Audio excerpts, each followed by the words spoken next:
A scary morning in Magoffin County. Everyone usually pulls together, and we've been through some tough times in the past. When someone hurts, everyone tends to hurt. 3 students on their way to school in 2 separate cars collide. One was flown out. See how their school is trying to lift up their spirits. An onslaught of rain begins to take its toll on the mountains. A slide in Perry County delayed morning travel. A big hassle for me because, I come through there every day, and that's the way that I have to come to get to downtown. Hear how it also impacted some businesses and when the road might reopen. More sunshine is expected briefly for your Valentine's Day, but we continue to watch our next system move in. We'll tell you all the details now at 6. Dedicated to Eastern and Southern Kentucky, this is WYMT Mountain News at 6. Tonight, we continue to track breaking news out of Perry County. You should expect delays if traveling Old Highway 80.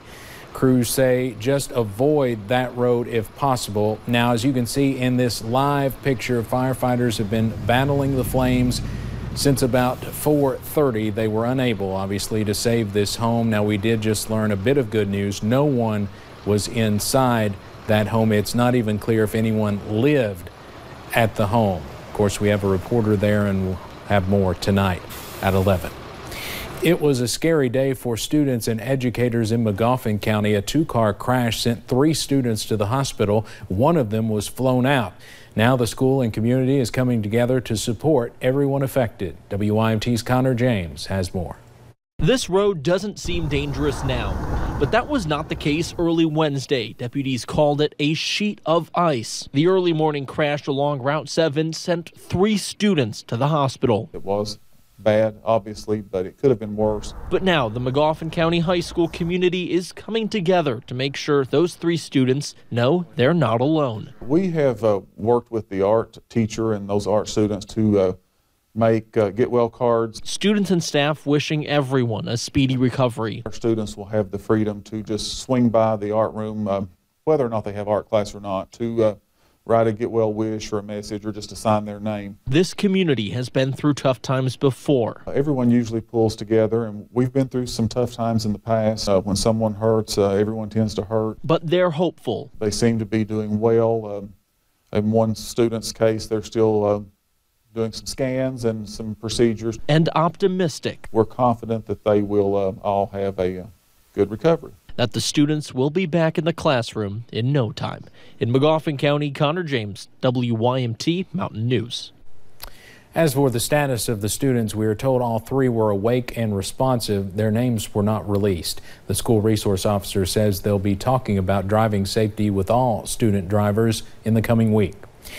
Today, police found a woman dead in a Harlan County river. Investigators say someone found Rebecca Johnson's car in the river off Kentucky 38. Police believe she crashed yesterday evening in Close Flint. The car went beneath the waters and was not noticed until the water receded. Johnson was 46 years old. Tonight, an exclusive look at newly discovered home video from one of the worst disasters in eastern Kentucky's history. On February 28, 1958, a school bus carrying 48 elementary and high school students in Floyd County plunged into the Big Sandy River. 26 children and their driver died, making it the worst school bus accident in U.S. history. Here is the new video that you can see is in color. It shows scenes of the rescue efforts. A family donated it to Michael Crisp, who directed a documentary about the bus crash several years ago. He plans to add it to the film. Crisp hopes to have a screening in Prestonsburg this spring. Now, we plan to share more of this new footage and talk to Crisp on the 61st anniversary in about 2 weeks. 3 men charged with killing a man in Whitley County will appear in court Friday. Here they are from left to right: Jordan Miracle along with twins Jamie and James Muse. Investigators found Billy Lawson stabbed multiple times in his game room off just outside of Williamsburg. The Muse brothers say they went there to gamble. They claim Miracle is the man who killed Lawson. Miracle chose not to talk to us yesterday. All three face murder, robbery, and tampering with evidence charges.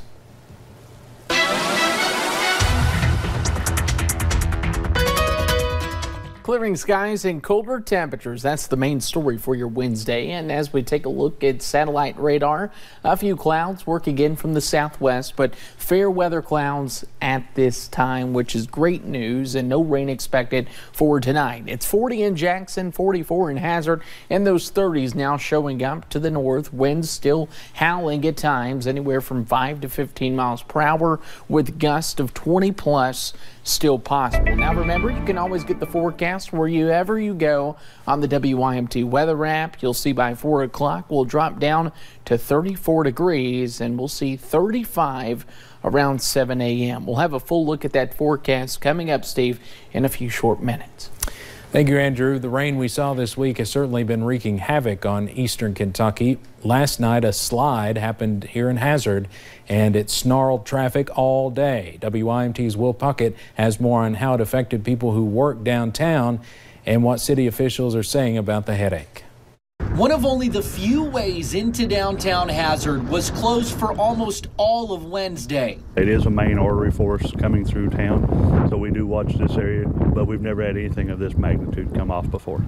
2 signs saying road closed signaled a rough start to the morning for people around town. A big hassle for me because, I come through there every day, and that's the way that I have to come to get to downtown. This is the scene, a rock slide blocking the northbound lane of North Main Street, sending people on a wild goose chase to get to where they need to go. It's a lot of folks not having a lot of patience this morning, understandable, wanting to get to work, wanting to get their kids to school and dropped off. Mud and water all over the place, a scene and headache affecting people just trying to make a living. We're trying to promote small businesses here and stuff like that, so, that definitely hurts our business. So.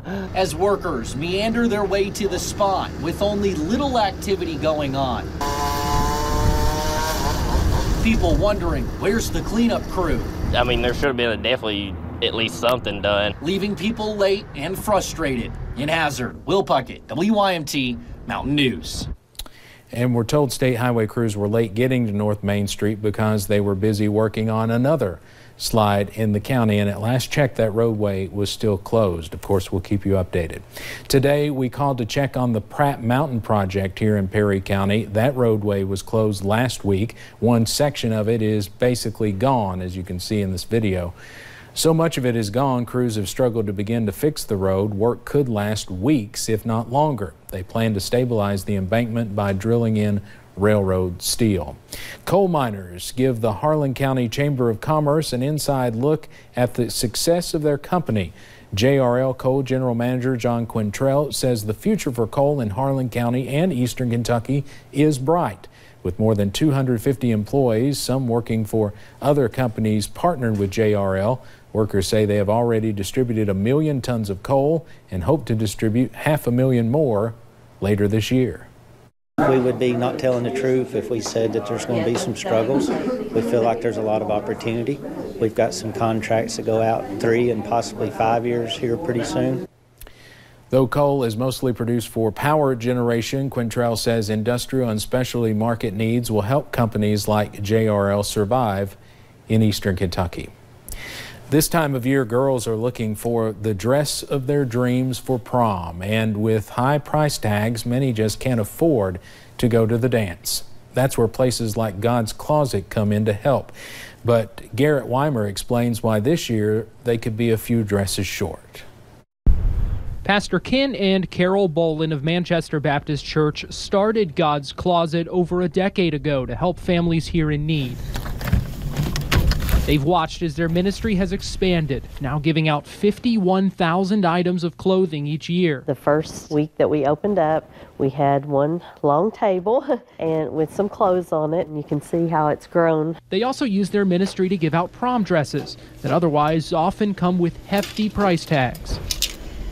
But their plan to help high school girls say yes to the prom dress hit a snag when someone stole a number of dresses from a storage closet. When he rolled the camera back, he saw that it was a truck and 2 people, and they had used a crowbar. God's Closet has this as a place folks can drop off clothes after hours.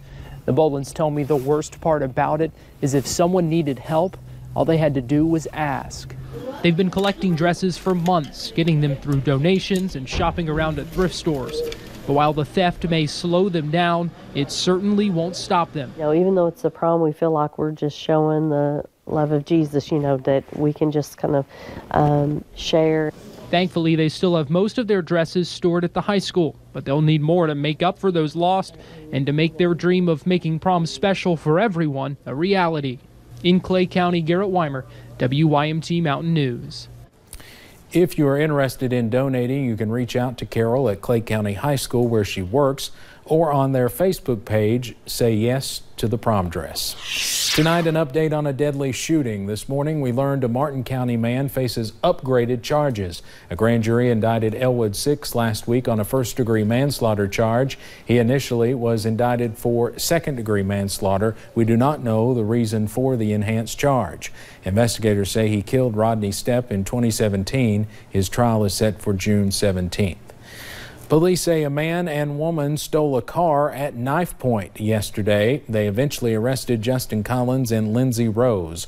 Police say they asked a man to come pick them up. Once inside, investigators told us Collins pulled out a knife and demanded the victim to drive. He ended up getting away. Once tracking down the car, police say they ran off. Both face robbery and other charges. She won Kentucky's Miss Basketball a few years ago. Now she's a star for the University of Kentucky. Tonight, you have your chance to meet Macy Morris back here in the mountains in Pineville. WYMT's Justin Case is there live and explains how she is influencing the next generation of girls hoops. Steve, this is the first time Macy Morris is back in Bell County hosting a meet and greet, signing autographs for fans. You're going to see right here behind me the Bell Theater. You're going to see Welcome Home Macy and Go Cats. So this started at about 4 o'clock this afternoon. We're told that in that first hour of time, 200 fans came here to get autographs signed, just to meet her. And a lot of fans, especially the younger generations, are just so thrilled to meet her because they say she's her idol. She's their idol, and they really want to play like her and be like her one day. I just love Macy. I think she's a great player. I think she deserves to be in the WNBA right now because of how good she is and how good she plays. Now, Steve, Macy Morris is up for 2 awards, one of them being the National Player of the Year Award. That's through the Naismith Trophy Top 30. And coming up a little bit later on in sports, you're going to hear from Macy Morris about this event and just the support she's had throughout her career. Back to you. All right, certainly a good event down there. Thank you, Justin. Economists think a bill that would legalize sports betting in Kentucky could generate nearly $20 million a year. The bill would legalize betting on professional and college sports, as well as legalize online poker and fantasy sports. Representative Adam Koenig, who sponsored the bill, thinks it has a good chance of passing. Officials with the Family Foundation say right now the Constitution only allows for state lottery, bingo, and wagering on horse races. Well, it is a dry day and a dry end to your Wednesday, but what can we expect for tonight? You'll notice temperatures already dropping into the 30s. We'll break down what you can expect for your Valentine's Day in 5 minutes. But first, the emotional story about how a new Laurel County cafe came to be. The Bible says it's more blessed to give than to receive. And we've all been in that situation where we needed help. Meet the pastor who explains how the idea to provide free meals to those in need is life-changing. When you see news happening, dial star 57 or text your news tip to 5757. Service is provided by Appalachian Wireless. Better service.